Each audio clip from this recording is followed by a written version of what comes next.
Hi, I'm Gina. Welcome to Oxford Online English. In this lesson, you can learn how to make different types of complex sentence in English. Making complex sentences will help your English writing. By using a variety of complex sentence forms, your writing will become more versatile and elegant. Using a range of complex sentences in your writing is also important if you're preparing for an English writing exam, like IELTS, TOEFL, or FCE. Before we start, two things. 1. Have you visited our website yet? If not, why not? We have free video lessons, listening lessons, quizzes, and also many professional English teachers who offer online lessons. Check it out, oxfordonlineenglish.com. 2. We want to tell you about this lesson, who it's for, what's in it, and what isn't. This lesson will focus on grammar structures for forming complex sentences without using conjunctions. If you want to learn about using conjunctions to form complex sentences, you can watch our video about linking words for IELTS writing. There's a link in the video description. Also, using these structures requires that you have at least an intermediate knowledge of English grammar. This lesson assumes that you know how to form different verb forms and use relative clauses, among other things. This lesson is technical and contains a lot of information. You might need to watch it in sections and repeat sections several times. Finally, a warning. Using complex sentences can enhance your writing, but only if you have complex, coherent ideas behind them. If your ideas are basic or incoherent, using what you think are advanced grammar structures won't help. Okay, let's start. Here's how this lesson will work. First, look at 4 sentences.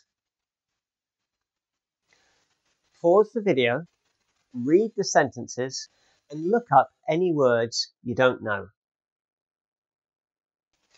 If you want to read more about tulip mania, there's a link to a Wikipedia article in the video description. Ready? These sentences are all grammatically simple, meaning that they each have one main verb. Now, you'll see 4 different grammatical tools you can use to combine and add to these sentences to make them richer and more complex. Do you know what ing participle clauses are and how you can use them? If not, don't worry. Look at an example based on our first sentence. Here, you use a participle clause to connect 2 ideas. You can use an ing participle clause to connect 2 ideas which happen at the same time, or to show cause and effect. In this case, you could express the same idea using because, like this. The ing participle clause does not have a subject. In a sentence like this, with 2 clauses, the ing clause can only refer to the subject in the second clause. You can't have 2 subjects. When writing, make sure your sentence has a clear subject. Don't write something like this. Here, it isn't clear what it refers to. Let's practice. Here are 2 ideas. Can you connect them using an ing participle clause? Pause the video and think about your answer. Want a hint? Your answer should be quite similar to the example you saw before.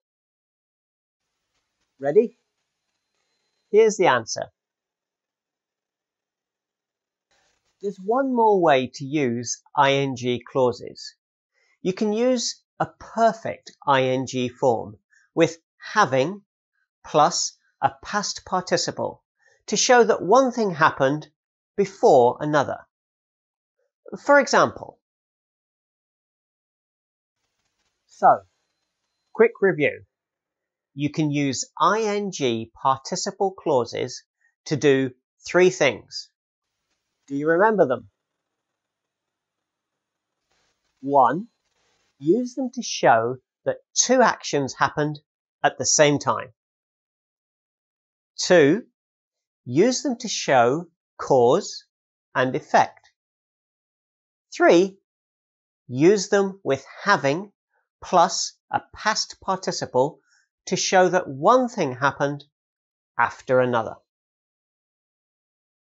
Remember, you can always review a section if you need more time to work on it. Let's move on to our next point. There are two kinds of participle clauses, ing clauses and ed clauses. Look at an example of two ideas linked with an ed participle clause. This links two ideas. You can use ed participle clauses when you have two clauses with the same subject, and one of the clauses has a passive verb. Like ing clauses, ed participle clauses do not have a subject in the participle clause. Let's look at another example. This time, you can try to make the complex sentence. Can you combine these two sentences with an ed participle clause? Pause the video if you need time to make your answer. Ready? Here's the answer. Because the ed clause doesn't have a main verb, the verb tense information had been cultivated disappears in the ed clause. However, no meaning is lost. In these two sections, you've seen how to use ing and ed participle clauses to link two full independent clauses. However, there's another way to use them. Look at an example. Can you see how this is different? In this case, you're using the ed participle clause not to replace an independent clause, but instead to replace a relative clause. Relative clauses are one of the most powerful ways to add and combine ideas in complex sentences. Let's look in more detail. Relative clauses can do two things. 1, you can use a relative clause to add information to a noun or noun phrase. 2, you can use a relative clause with which to add information to a sentence or idea. Let's look at an example of the first case, using a relative clause to add information to a noun. Here, you use a relative clause, which occurred in Holland, to add information to the noun phrase tulip mania. Relative clauses used like this can only describe the noun they come after. Don't write something like this. If you're using a relative clause to add information to a noun, the clause must come directly after the noun or noun phrase. You can use multiple relative clauses in the same sentence. For example, here you add a second relative clause with when to add more information about the noun 1637. Using multiple relative clauses like this allows you to structure your ideas in different ways. For example, you could also write this. This might be useful if you want to add more information about Holland later in the sentence, like this. Let's practice. Look at two ideas. Can you connect these two ideas using a relative clause? There are two possible answers. Pause the video and make your answer. Ready? Here are the two possibilities. Did you get the right answer? Even better, did you get both? For an extra challenge, can you add a third idea? Here's a hint. 1637 appears twice, and you need to link the two instances. Here's the best way to do it. Let's look at one more point here. You can also use a relative clause to add information or explanation to a whole idea. Look at an example. Here, you're using the relative clause to explain the whole idea of the first clause. You're not just adding information to one noun phrase. To use relative clauses in this way, you need to do two things. One, you can only use which as the relative pronoun. Two, your relative clause must add an explanation or an opinion related to the idea before the relative clause. You can't add factual information or details in this way. Now, let's look at one more way to form complex sentences. To be a good writer, you should make it clear which ideas are more important. In English, ideas which are close to the beginning of the sentence are more important than others. So, if you want to emphasize an idea, you should find a way to move it to the beginning of the sentence. You can do this by using it, like this. Here, you're focusing on the year, 1637. Often, you use this structure to focus on a factual detail, like a person, time, place, and so on. You can also combine this with other structures you've seen in this lesson.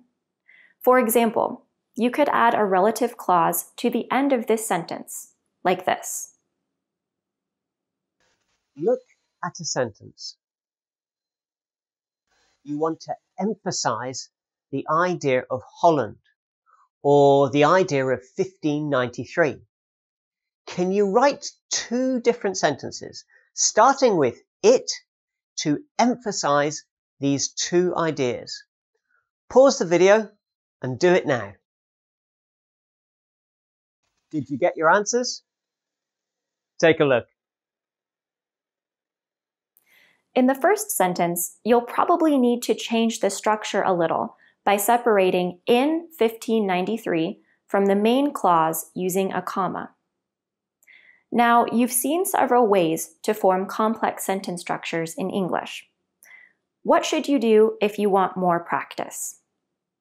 First, you can use a grammar book or other resources to practice the topics you've seen in this lesson. Look for chapters and exercises on ing participle clauses, ed participle clauses, relative clauses, and cleft sentences. Cleft sentences are also called focusing clauses in some books and materials. Secondly, remember that the ideas in this lesson are not the only way to connect ideas into complex sentences. You should also learn how to use a range of conjunctions and linking phrases to build sentences. Finally, practice writing and try to use some of these ideas in your writing. Get good quality feedback to make sure that your writing is clear, well organized, and accurate. If you need help from a teacher, then our teachers can work with you to improve your English writing. You can take a discounted trial lesson on our website. Look for the link under the video, or visit oxfordonlineenglish.com and click to get started. That's all. Thanks for watching. See you next time.